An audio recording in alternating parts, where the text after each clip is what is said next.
Bien, estimados amigos, tengan ustedes muy buenas tardes. El día de hoy contamos con la participación de un destacado tributarista, reconocido profesional, no solamente a nivel nacional, sino internacional.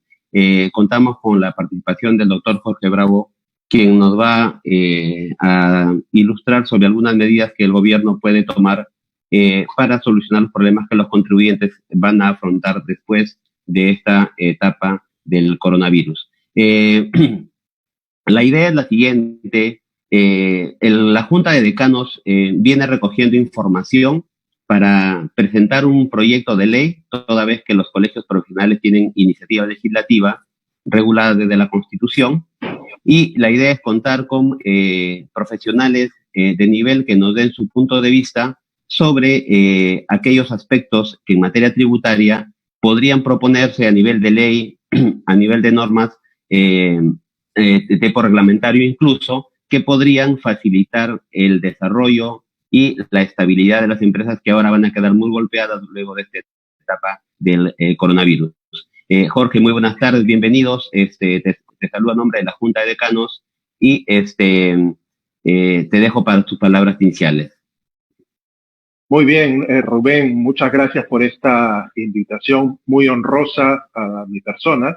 Agradezco a través tuyo a la Junta de Decanos, al Colegio de Contadores Públicos de la Libertad por esta invitación y oportunidad para conversar con todos aquellos que están en línea respecto al escenario que se nos viene post la pandemia que estamos atravesando, ¿no? A ver, yo voy a trasladarles a ustedes algunas ideas, algunas reflexiones en las que he ido meditando durante este tiempo, ¿no? De cuarentena obligatoria y con la cual yo particularmente estoy totalmente de acuerdo. Veamos, hasta ahora el Estado ha actuado de manera reactiva y esto no está mal, ¿no?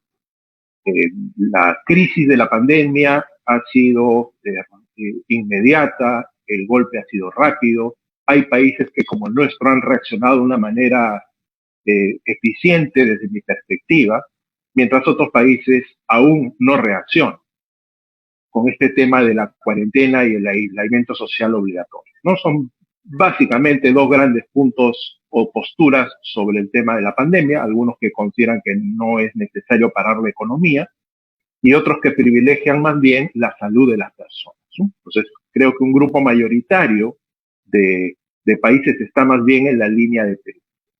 Ahora, en materia tributaria en concreto, como todos sabemos, el Perú ha optado inmediatamente por medidas que no quizás son las más ordenadas, pero creo que en el fondo están bien enfocadas, ¿no? Que estoy hablando primero, muy breves minutos, sobre el tema inmediato, lo que ha hecho la Superintendencia Nacional de Administración Tributaria, de Aduanas y Administración Tributaria para ser correcto, es prorrogar algunos de los vencimientos de los plazos y establecer una indicación más o menos clara que no va a ejercer la potestad sancionadora por este tema de la discrecionalidad, ¿no? Ese es el escenario inmediato, ¿no? O sea, en el que estamos.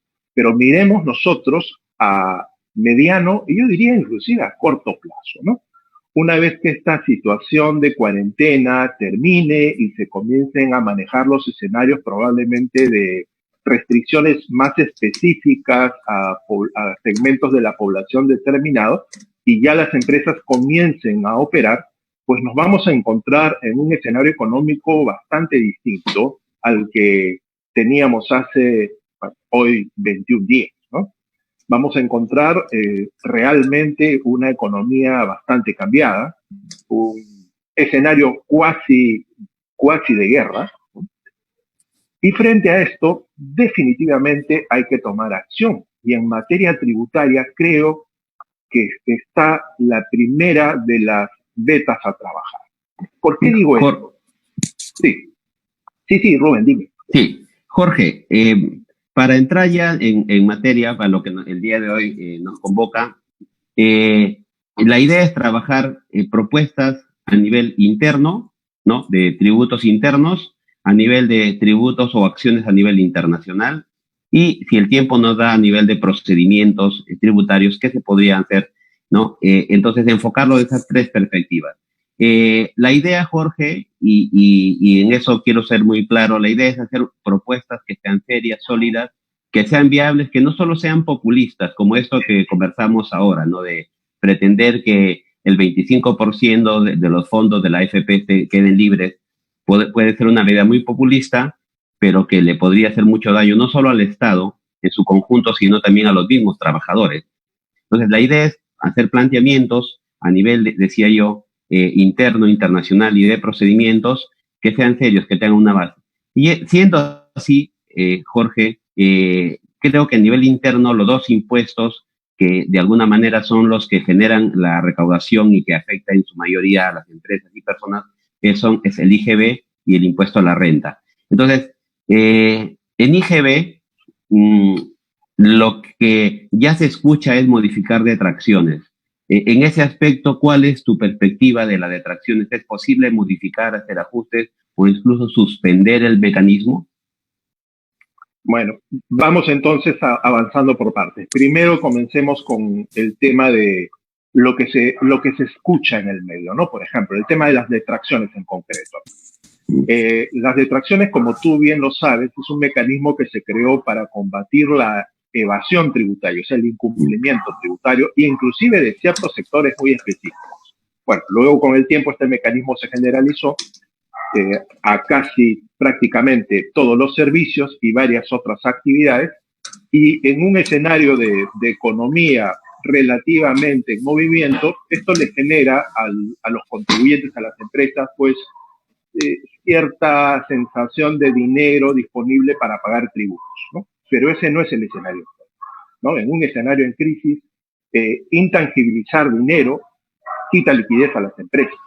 Y yo creo que definitivamente el Estado debería revisar esto, ¿no? Yo suspendería, es mi opinión, creo que es una muy buena propuesta, suspender temporalmente el sistema de detracciones a los efectos de permitir liquidez a las empresas. Y es que esto totalmente detracciones, adelanto otro tema que tiene que ver con las detracciones, ¿no? Los sistemas, el IGB en concreto. El IGB es un sistema de recaudación anticipado de lo que viene a ser el consumo. El IGB, como tú sabes, capta porciones del valor agregado en la cadena de comercialización de bienes y servicios. El gran problema que tiene el IGB es que a las empresas se les aplica, lo voy a decir en un lenguaje inteligible, de acuerdo a lo que vendría a ser un devengado, ¿ya? O sea, si una empresa emite una factura, pese a que no haya cobrado el monto de la factura ni el 18% del valor de la misma, sí está obligada a pagar el débito fiscal. Entonces, uno de los temas que debería revisar el Estado es si migramos temporalmente a una especie de IGB justo general, ¿no? No solo aplicable a un sector, sino a la generalidad de las empresas. Jorge, el IGB tiene como mecanismo yo te doy la posibilidad que en 3 meses pagues el impuesto. ¿Algo así? ¿O es que cambiar la forma en que yo deba de pagar el impuesto como especie del percibido? O sea, yo te pago el impuesto en tanto que haya cobrado. ¿Cuál es más o menos la idea? Yo lo que creo es que deberíamos mantener un sistema te doy como máximo un plazo, 2 o 3 meses, ponte, a no ser que tú percibas la retribución. Si ya la percibes, el impuesto se devenga, ¿no? Yo creo que eso va a permitir una mayor plasticidad, al menos temporalmente, ¿no? En lo que es la casa. Claro, solo que eso habría que pensar también cómo viene el lado del crédito, cómo deducimos el crédito, ¿no? Y yo he planteado una propuesta de migrar también a un crédito fiscal justo, ¿no? O sea, solo tendrías derecho al crédito fiscal en la medida que hayas tú pagado efectivamente el servicio o los bienes. Si no, estamos efectivamente generando un descalce y un problema a la recaudación tributaria, ¿no? Eso implica cambiar en parte el sistema, el sistema del IGB, que es sobre base financiera. Sí, claro. Tendrías que cambiarlo definitivamente. Esta es una situación de emergencia. No podemos seguir manteniéndolo de la misma manera, ¿no? Bien. Jorge, y respecto de la tasa en el IGB, ¿ayuda o no ayuda? La tasa yo creo que está dentro de los parámetros de normalidad, ¿no? O sea, yo no tocaría la tasa, honestamente. O sea, me parece que por ahí no va el tema, ¿no? Porque la tasa del IGB no es demasiado elevada. Hay países que tienen una tasa de IVA mucho más alta que la nuestra. Eh, a ver, para regresar un poquito a detracciones, tú comentabas que podría ser la alternativa suspender temporalmente, pero tal vez la otra posibilidad es ver qué sectores están afectados. Por ejemplo, turismo, que está golpeado directamente, podrían determinados sectores sin aplicarse las detracciones. Porque, claro, la gran mayoría está golpeado, pero algunos negocios, algunas empresas sí están trabajando, ¿no? Por ejemplo, las empresas que venden productos alimenticios, ¿no? Y los conexos, ¿no? Las actividades conexas. ¿Sabes lo que pasa, Rubén? Si nosotros nos ponemos en ese caso a diferenciar actividades, una sí y otra no, entramos en un problema distinto, ¿no? Que es el trato igualitario, ¿no? Una potencial vulneración al principio de igualdad. Yo creo que no estamos para generar mayores problemas, sino tomar soluciones rápidas, eficientes y obviamente en este caso temporales, ¿no? Que apliquen a toda la economía, Rubén, porque honestamente, o sea, lo vamos a saber el día 13, ¿no? Cuando Dios quiera no se prorrogue una semana más, a unos días más esto, ahí vamos a tener el termómetro claro en la situación de las empresas. Hay muchas que amenazan con quiebra. Claro, es que la lógica, cómo se crea el sistema, en efecto, si bien parte de la informalidad, el anexo 1 y 2, por ejemplo, solo tiene determinados bienes. Y en el anexo 3 inicialmente empezaron determinados servicios y luego se incorporó a todos. Entonces, bueno, ya per se era inconstitucional, ¿no? Porque ya igual seleccionaba determinadas actividades. Claro, en base a que el estudio que la SUNAT hacía diciendo, mira, este es informal y por tanto lo incorporo, ¿no? Un poco así era, ¿no? Sí, pero se perdió la brújula. No sé si se perdió la brújula. Corrijo lo que estoy diciendo. Yo creo que el Estado lo que notó es que es un mecanismo eficiente, no tanto únicamente para luchar contra la informalidad, sino para generar cumplimiento tributario, ¿no? Lo que no está mal tampoco. Claro. Pasando, en la misma línea, pasando a retenciones y percepciones, ¿ahí es posible hacer ajustes? En retenciones en concreto, retenciones y percepciones, como sabes, son regímenes bastante distintos, ¿no? En el caso de retenciones y percepciones, fundamentalmente se trabaja bajo la idea de sectores en los cuales hay alto grado de incumplimiento. En percepciones, por ejemplo, yo no tocaría el sistema, porque percepciones está focalizado a ciertas operaciones muy específicas en las que no hay servicios, sino venta, importaciones, en las cuales el tema es altamente sensible, ¿no? Inclusive hay potencial lucha contra el contrabando, contra insumos muy específicos. Y en retenciones, grandes operaciones controladas a través de los denominados agentes de retención. Yo no tocaría realmente ese par de instrumentos, ¿no? Que sí son eficientes para la recaudación. De acuerdo. En impuesto selectivo al consumo, ¿habrá que hacer algún ajuste? Sí, ahí lo que hay que mirar sobre todo es darle una doble mirada a los bienes que están sujetos a selectivo, a efectos de ver si en algunos casos la tasa puede ser objeto de una reducción, ¿no? Pensemos que en el selectivo al consumo hay una diversidad de productos, diversidad de bienes. Sin embargo, algunos son clave, ¿no? Como por ejemplo los combustibles, ¿no? Habría que ver por ahí, ¿no? Si hay necesidad de bajar un poco la tasa. Pero hay otros, como los juegos de azar, los licores, que yo no veo haya necesidad de tocar la tasa. Perfecto. ¿Alguna otra sugerencia respecto a impuestos al consumo en términos generales o obligaciones formales, lo que tú creas que pueda modificarse, suspenderse? Yo creo que lo que hemos nosotros mencionado, dada la coyuntura, genera o supone una buena reacción por parte del Estado, ¿no? Porque pongamos el centro de atención de todo esto es la liquidez de las empresas. Entonces, ese es el centro de gravedad de toda esta cuestión, la liquidez. Claro, aunque la ventaja en detracciones es que la SUNAT misma lo puede modificar, no puede hacer ajustes. Lo otro, el cambio de la ley, sí hay que presentar un proyecto de ley, ¿no? Pero, bien. Claro. Jorge, pasamos al otro impuesto. Claro. Sí. Decía que por fortuna el IGB es un impuesto de periodicidad mensual, ¿no? O sea, mensual. Con lo cual sus modificaciones son prácticamente inmediatas. Ajá. Y a eso iba, porque el otro impuesto que también golpea fuerte a las empresas es el impuesto a la renta.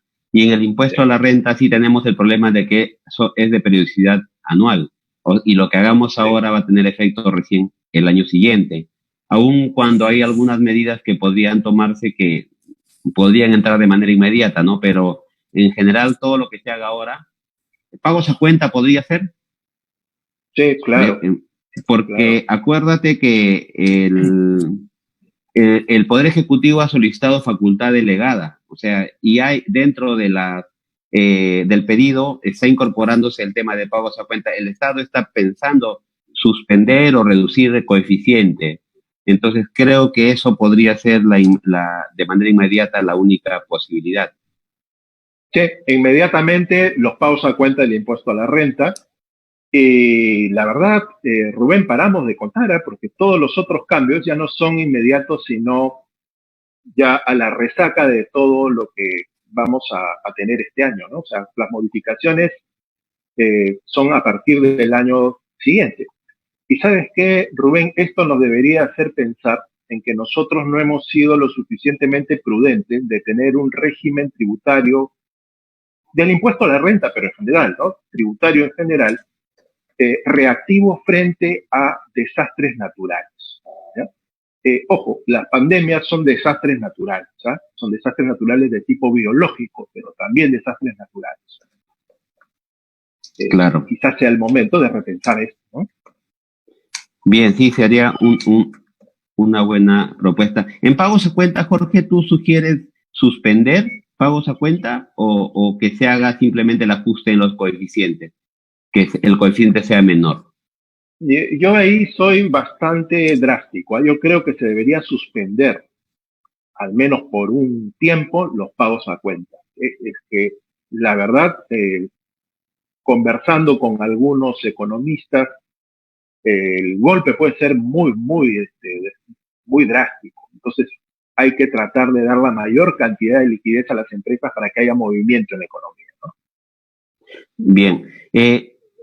Si bien es cierto, las medidas que estamos conversando son de corto plazo durante el año, pero claro, las empresas van a quedar golpeadas, no solo el 20, probablemente el 21, el 22. ¿Alguna modificatoria ya que entre en vigencia el año siguiente en renta que creas que sea importante? Vamos a eso, ¿verdad? Porque las modificaciones en impuesto a la renta todas van a impactar, como yo decía, a la resaca que genere esta pandemia, ¿no? Entonces, número uno, la primera dificultad que encontramos tiene que ver con las donaciones. El régimen de donaciones no es un régimen que esté pensado en situaciones como la que estamos viviendo, ni siquiera a situaciones de desastres naturales. Frente a esos escenarios, nuestra legislación de impuesto a la renta debería tener un mecanismo distinto. O sea, esto del 10% debería funcionar, digamos, como regla general, pero ante situaciones de pandemia, de desastres naturales, deberíamos tener un régimen mucho más ágil y que levante esa valla del 10%, que permita que las empresas le puedan donar directamente a los centros de salud, a sectores específicos que requieran, por ejemplo, insumos, alcohol, qué sé yo, mascarillas, lo que sea necesario para luchar contra una pandemia como esta, ¿no? Eso se tiene que trabajar, hoy no existe. Claro, en donaciones también el Poder Ejecutivo ha solicitado facultad delegada. Sí. Claro que ahí lo que están proponiendo es que lo que no se haya podido aplicar en el 2020 se pueda aplicar en el 21 y en el 22. Sabemos que también como ya lo solicitaron de esa manera no van a poder hacer más, ¿verdad? O sea, van a tener que accionar. El Poder Ejecutivo va a poder solo legislar en ese extremo, porque tiene como marco parámetro la ley autoritativa. Pero ¿sabes qué? Quien sí puede hacerlo es el Congreso. Y lo que puede hacer en este caso el Ejecutivo ya no a través de facultades delegadas, es preparar un mejor proyecto de una ley marco de donaciones y enviarla como una iniciativa al Congreso, ya para que el Congreso la haga suya y saque una ley. Ideal.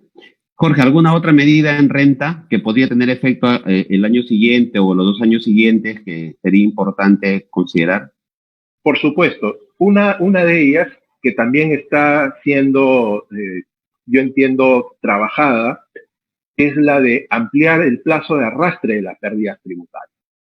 De todas maneras, creo que no nos vamos a equivocar, lamentablemente. Muchas empresas van a terminar arrojando pérdidas este año. Entonces, esas pérdidas, evidentemente, tienen que tener un plazo suficiente, razonable, para poder ser arrastradas y poder ser imputadas y utilizadas, ¿no? Yo creo que ese sería una gran modificación a la ley del impuesto a la renta en situaciones como esta. Adicionalmente, yo creo que algo en lo que se debe trabajar aún más es en destrabar un poco este mecanismo de gastos en investigación y desarrollo tecnológico. Ahí lo tenemos en la ley del impuesto a la renta, pero es un conjunto, o sea, es un mecanismo que tiene muchas trabas, muchos límites.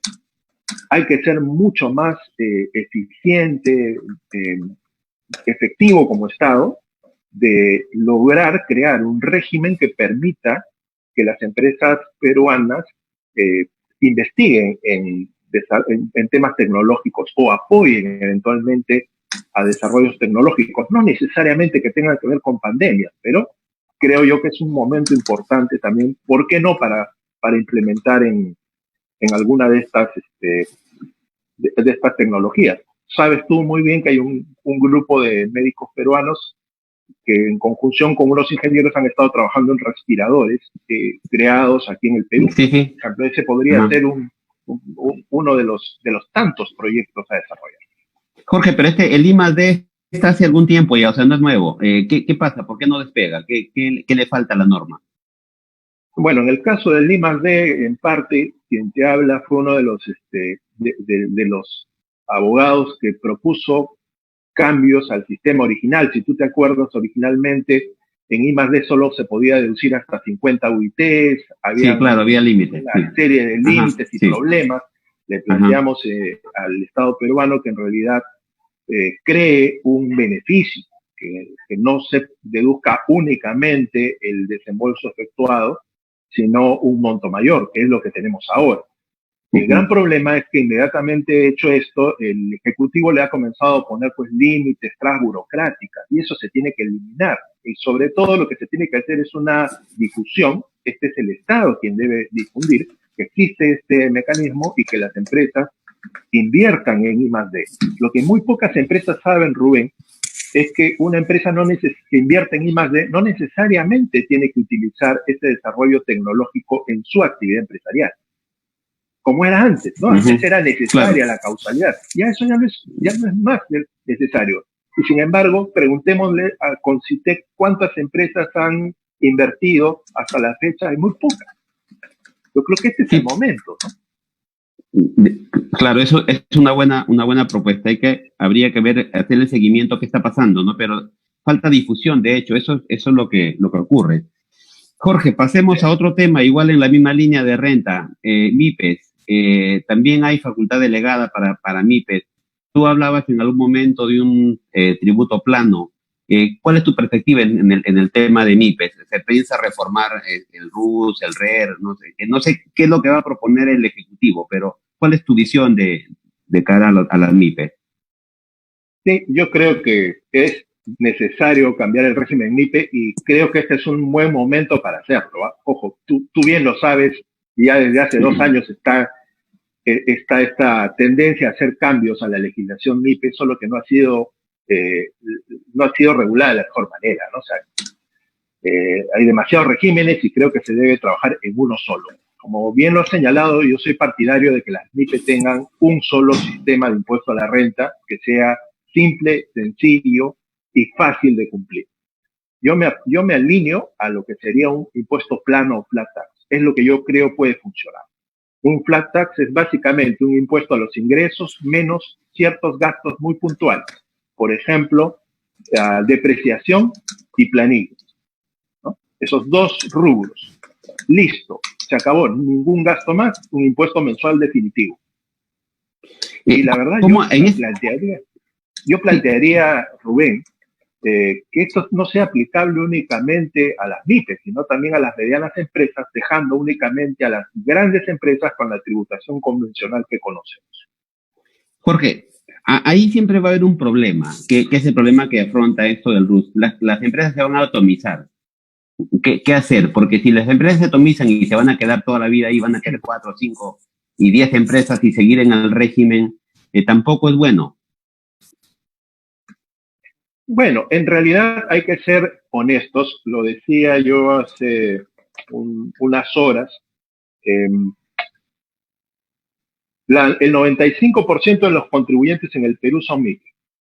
Y ese 95% contribuye a lo sumo con el 20% del total de la recaudación, y estoy siendo exagerado. Hay muy pocas empresas, son algo menos de 20.000, que generan la recaudación tributaria del 80% de lo que de lo que recauda SUNAT en todo el año. Entonces, yo creo que esto es fácilmente controlable, ¿no? O sea, hay pocas empresas y esas pocas empresas es difícil que se lleguen a atomizar con todos los controles que hoy en día SUNAT tiene del beneficiario final y herramientas de la información que harían fácilmente detectable un supuesto de defraudación tributaria, ¿no? Porque esto ya ni siquiera sería ilusión, ¿no? Claro, de hecho. Jorge, un tema que me viene a la mente. Ahora estamos conversando vía Zoom, estamos contactados usando la tecnología. Mucha gente está usando la tecnología. El Perú ha estado encaminado a implementar recomendaciones de OCDE en torno al tema de economía digital, siendo que ahora se va a generalizar el uso de medios virtuales. ¿Tienes alguna propuesta? ¿Cuál es el grado de avance? ¿A dónde estamos yendo en el tema de economía digital? Bueno, definitivamente hay un cambio en muy poco tiempo. Muchos, y me incluyo, muchas personas, muchos profesionales estamos comenzando ya a utilizar de manera mucho más completa la tecnología, por una necesidad, dicho sea de paso, ¿no? Y esto es básicamente en todos los entornos, ¿eh? No solo es para brindar asesoría, para generar redes de comunicación, sino también plataformas de negocio. Los contratos hoy en día se están realizando a través de plataformas. Entonces, hay inclusive una tendencia, y lo vengo diciendo desde hace mucho tiempo, a digitalizar la propia moneda, el propio dinero. ¿No? El Bitcoin, y las otras monedas electrónicas son simplemente los antecedentes a algo que ya se nos viene, que es el dinero digital. Y a eso no estamos pues preparados, ni Perú, ni ningún país en este momento del mundo. No sé si China, pero en términos generales, de lo que yo he investigado, hay un poco avance todavía en la digitalización de la moneda, ¿no? Y en los tributos, obviamente, siguen esa tendencia. Hay mucha dificultad a nivel mundial para cómo enfrentar a la tributación de los servicios digitales, del comercio digital. Enormes problemas, ¿no? Debes haber conocido, por ejemplo, lo de Francia y España con las empresas como Amazon, ¿no? Sí, ese es un tema que igual son empresas que tienen en Perú, generan rentas desde Perú, pero que el Estado peruano no está recaudando, ¿no? Y digo, esto se va a generalizar. O sea, el Estado debería estar pensando en cómo tener parte de esa gran torta que se reparten los países grandes, ¿no? No, y a veces ni siquiera países grandes, porque están en paraísos fiscales. O sea, ni siquiera recaudan los estados donde originalmente las empresas se habrían constituido. Jorge, y en tema de precio de transferencia a nivel de empresas intragrupo, los temas de financiamiento entre empresas, ¿habrá algún impacto con esta situación del coronavirus? Bueno, yo me imagino que la situación se va a seguir presentando, ¿no? Porque tú bien sabes que precios de transferencia es una metodología que lo que busca es frenar en caso de que existan acuerdos entre compañías intragrupos para transferirse lucros y jugar con las diversas tasas que pudieran tener y con las pérdidas tributarias que una pudiera tener y otra no, ¿no? Entonces, a través obviamente de precios que pudieran estar por encima o por debajo de los rangos de lo que se conoce como la normalidad o el valor del mercado. Así que el tema del coronavirus y esta pandemia, yo creo que van a generar que las empresas sigan efectivamente intentando trasladar sus lucros, ¿no? A lugares en los cuales las tasas pueden ser más bajas. O sea, no creo que esta situación vaya a cambiar, a eso voy, ¿no? De acuerdo.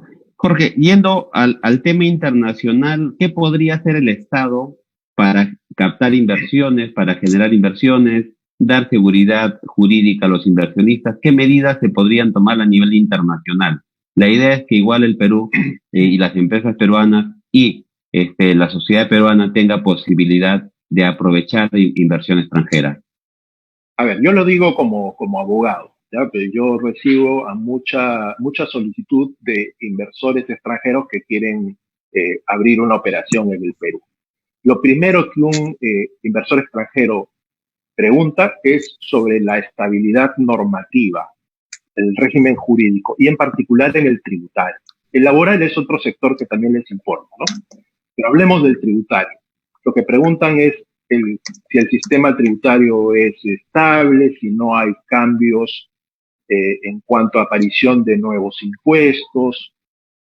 Buscan en el radar un sistema tributario relativamente estable, ¿ya? Y hay que reconocerlo, nosotros tenemos un sistema bastante estable. O sea, fíjate, desde hace mucho tiempo no se crean nuevos impuestos. O sea, lo que tenemos son, y tú bien lo has señalado al iniciar esta conferencia, el impuesto a la renta y el IGB y el selectivo, ¿no? Son básicamente esos, ¿no?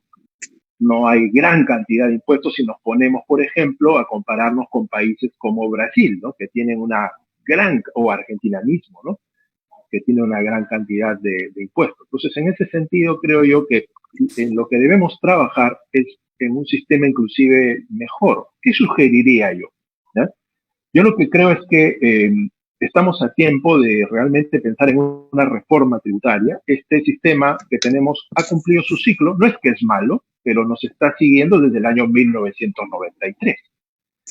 Para cambiarlo hay que dejar esa práctica de hacer parches a cada momento. Yo lo que haría es recomendarle al Estado convoque a un grupo de expertos, por ejemplo, colegios de contadores, colegios de abogados, profesores universitarios, expertos internacionales, que se junten a los propios expertos del Estado y trabajen, ¿sabes qué?, en un proyecto de paquete completo de sistema tributario, o sea, un nuevo código tributario, una nueva ley de renta, una nueva ley del IGB.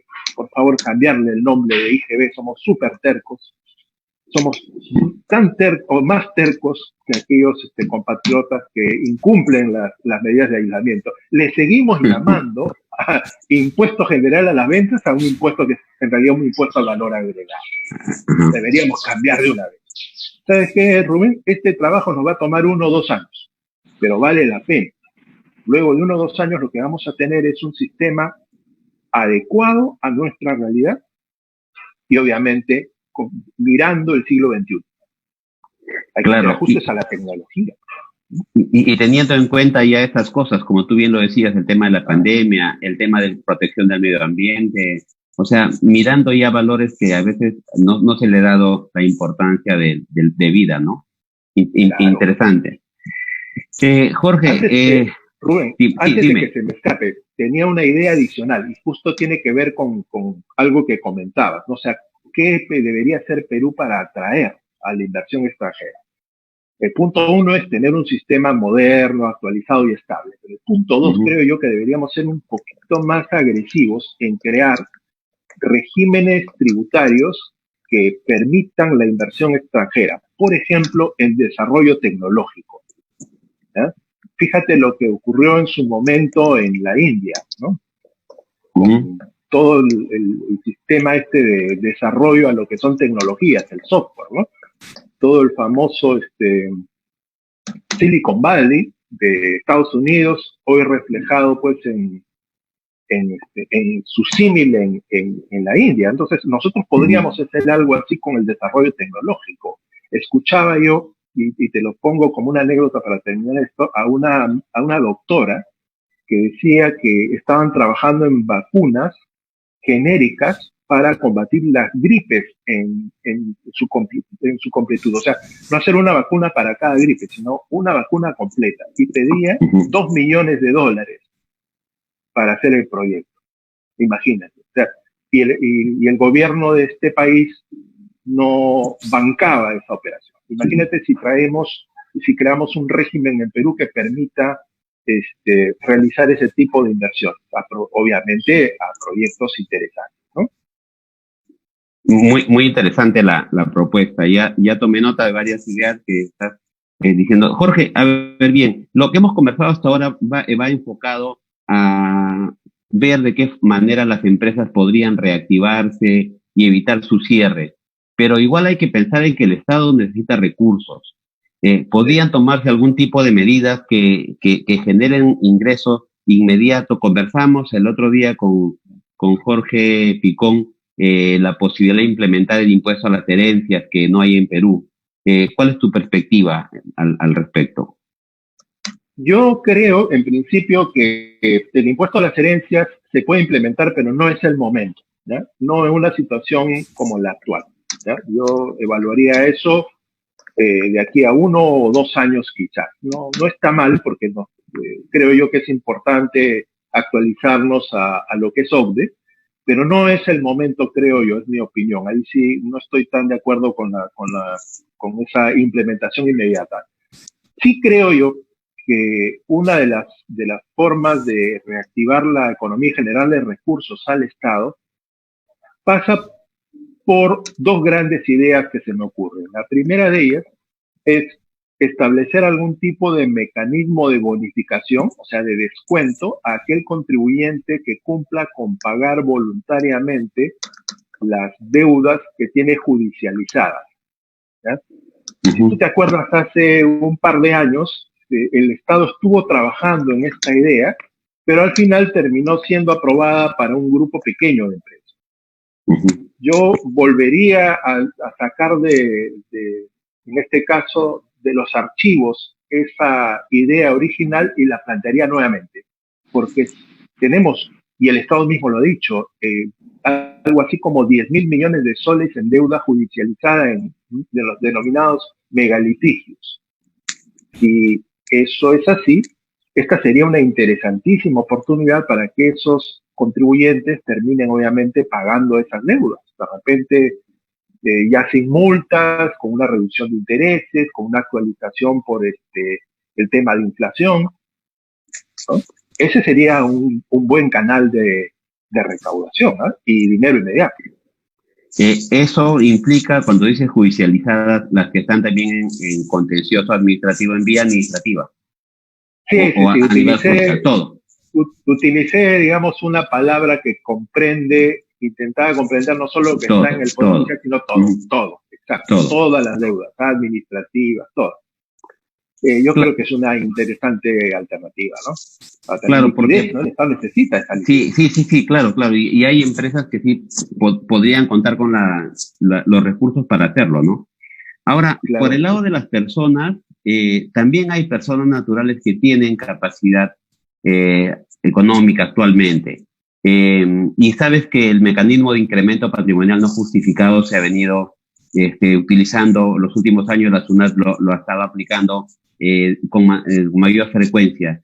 Puede ser una alternativa, también una especie de regularización para estos contribuyentes que acojan aquellas rentas que en algún momento no habrían declarado. Más o menos como lo que te permitió la repatriación, este beneficio que se hizo que no estuvo bien llevado, pero algo por ahí, porque sé que hay personas naturales que tienen recursos. ¿Qué podemos hacer ahí? Claro, no lo había pensado, Rubén, pero está excelente tu propuesta. ¿Qué es lo que Es una de las observaciones que veo que tú también tuviste a la repatriación, ¿no? Porque Ujú. en su momento lo que yo decía es, ¿para qué copiamos el sistema chileno, el sistema español, que está pensado en dinero que está fuera, ¿no? Por eso es la Ujú. repatriación. El Claro. caso peruano es distinto, o sea, porque la mayoría del dinero, me atrevo a decirlo, está acá adentro. Ajá, está acá. Ajá. Entonces, un sistema de amnistía, esta vez ya no de repatriación, sino de sinceramiento de las Ajá. rentas que las personas pudieran tener. Se puede hacer, ¿no? Y ya excluye, obviamente, a los dineros que están afuera. Es una excelente alternativa. Eso podría ser también igual con inaplicación de sanciones y reducción de intereses para que sea atractivo, ¿no? Claro, y también liberación del tema penal, ¿no? Porque esto sería defraudación. Eh, claro, tendría que ir de la mano con el tema penal del lado de la defraudación y probablemente del lado del lavado de activos, aunque cuando no tiene nada que ver, pero sí habría que trabajarlo de manera conjunta, ¿no? Sí, esa es una muy buena alternativa. Y ¿sabes qué otra que tiene también que ver, es la segunda que tenía en mente, es crear un régimen de quizás descuento por pronto pago, ¿no? Que esto ocurre mucho en los negocios, ¿no? O sea, cuando uno Ajá. tiene un negocio, normalmente otorga descuentos al que es buen pagador, al que paga antes, después de los 30, 60 o 90 días. ¿Por qué el Estado no comienza a pensar en esa alternativa, no? Necesita liquidez, podría efectivamente también otorgar algún tipo de descuento al monto del tributo por pronto pago, ¿no? Claro, Se me ocurre. eso sería una especie de darle una alternativa, porque imagínate, soy una empresa que tiene un excedente, porque eso va a ocurrir para las empresas que tienen excedente. Y en lugar Claro, de tener dinero en el banco, que ahora me va a pagar una tasa mucho más pequeña de la que pagaba antes, mejor le pago al Estado y el Estado me da sí. algún tipo de beneficio. No sé, Eso es lo que podría ser estaba una, pensando. ¿no? Claro, Así es. ideal.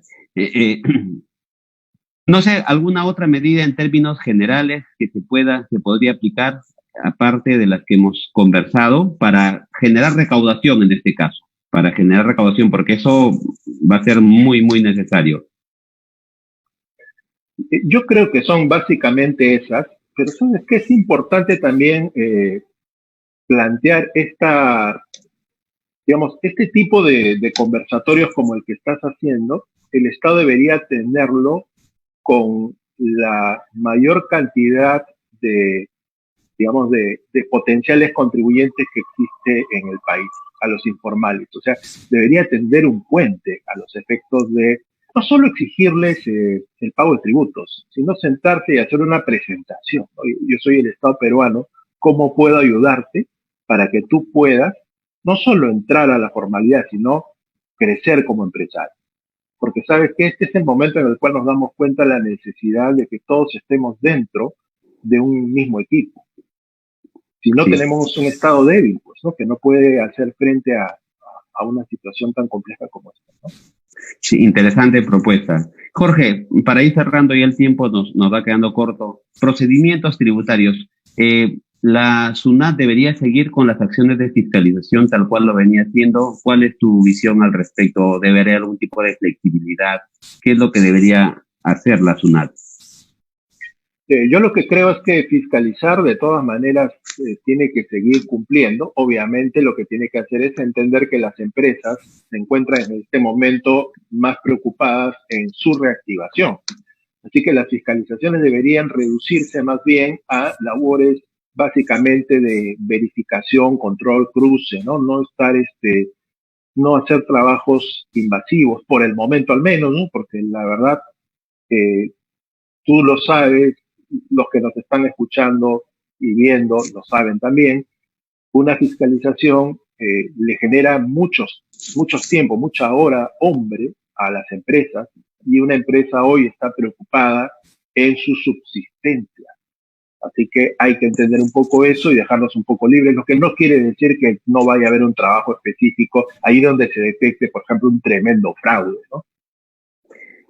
O tal vez ofrecerle una vez determinada la deuda alguna facilidad mejor que la que normalmente hasta ahora se ofrece un fraccionamiento general, ¿no? Tal Y vez. eso creo que lo están trabajando, ¿no? Parece que Sí, algo claro, de eso están también trabajando. pero entiendo que es para deuda que ya está exigible, ¿no?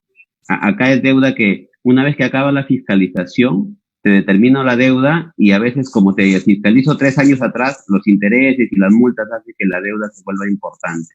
A lo mejor por ese lado se podría trabajar algo para que el contribuyente que quiera acogerse a pagar tenga reducción en intereses, a lo mejor más reducción en sanciones, que incentive pues que el contribuyente pueda regularizar, ¿no?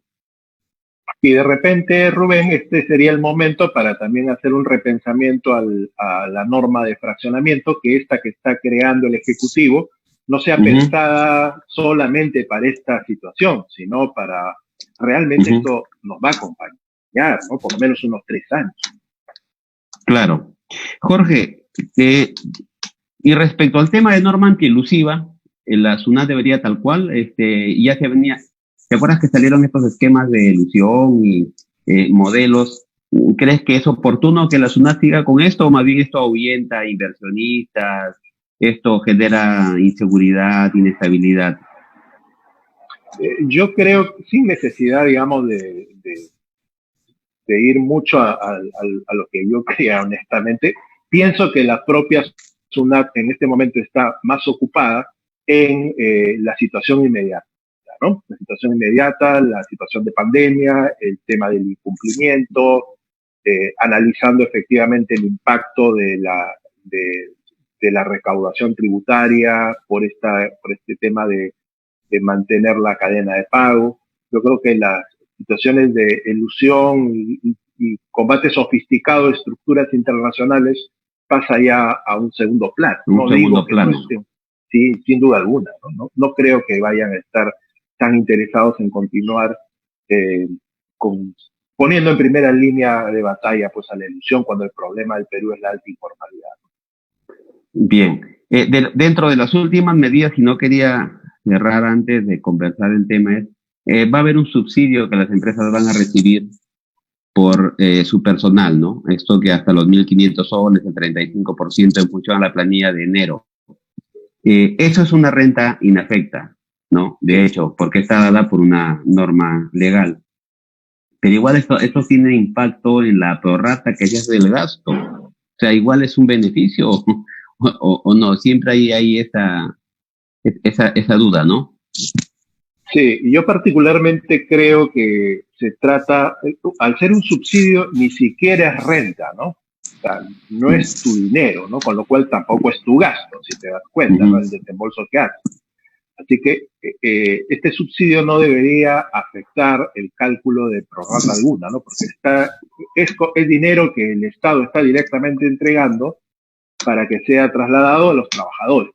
Si te das cuenta, no debería generar impacto alguno en la determinación del gasto de la empresa. Claro, el problema es que ese inciso P del 21 del reglamento dice que es renta inafecta a cualquiera que está fuera del ámbito de aplicación, ¿no? Es más, eso tiene que trabajarse bastante, ¿eh? Sí, es por eso porque sí, dime. Lo que yo digo es que inclusive hablar de renta inafecta es una peculiaridad, ¿no? O sea, porque si es inafecto ya no es renta, ¿no?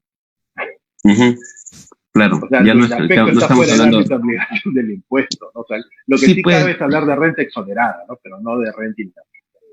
Sí, pues el tema está que la SUNAT tiene algunos informes, ¿no? Ya le ha dado esa interpretación y es exponerse. Porque igual yo veo que esta norma, Iglesias, es incluso a nivel es norma reglamentaria, ¿no? O sea, ni siquiera la ley lo ha previsto esta prorrata, entonces no entiendo cómo es que finalmente va a terminar afectando al contribuyente. Siendo un beneficio que el Estado le ha dado con un propósito de incentivar, va a terminar igual afectando al contribuyente por tener que tal vez aplicar la prorrata. No, yo creo que no afectaría, es mi opinión particular. Yo creo que al ser un subsidio estatal, no debería. No debería. De hecho, no debería. Jorge, palabras finales. ¿Cuál es tu perspectiva de todo esto que estamos viviendo, de lo que el gobierno ya hizo y lo que queda por hacer? ¿Cuál es tu palabras finales? Bien, palabras finales, creo yo que el Estado ha actuado de una manera rápida, creo yo, eficiente, responsable. Las medidas que ha tomado han sido medidas adecuadas. En materia tributaria yo hubiera preferido que sean un poquito más organizadas, porque se han visto muchas medidas, muchas normas, ¿no? Una tras otra. Se entiende porque es una situación de emergencia compleja, pero en el fondo, digamos, no se ha reaccionado mal, ¿no? Yo hubiera preferido un mejor trabajo normativo, pero en términos generales, creo yo que la situación tributariamente al menos está cubierta. La reacción es positiva, el Estado lo que tiene que hacer es comenzar a mirar ya el escenario que se nos viene, no el escenario inmediato, sino el escenario de corto plazo, inclusive, que es el que hemos estado comentando durante esta hora de conversación. Bien, Jorge, te agradezco a nombre de la Junta de Decanos y el mío propio y del Colegio de Contadores Públicos de la Libertad. Yo sé que estas ideas que tú nos has dado van a servir de manera importante para aterrizarlas en un proyecto de ley que sin duda es necesario para impulsar el desarrollo de las empresas, de la sociedad en su conjunto. Y bueno, te comprometemos para que nos puedas apoyar, dar una ojeada al borrador que podamos trabajar. Y nada, agradecerte, Jorge, por tu predisposición y siempre estar atento al apoyo que te pedimos desde el gremio contable. Bueno, muchas gracias, Rubén, por la invitación. Saludo a cada uno de los que están viéndonos. Dios los bendiga, que estén bien. Y a la Junta y al Colegio de Contadores les alcanzo mi adhesión y mi plena disposición a trabajar junto a ustedes. Muchas gracias. Hasta luego. Chao.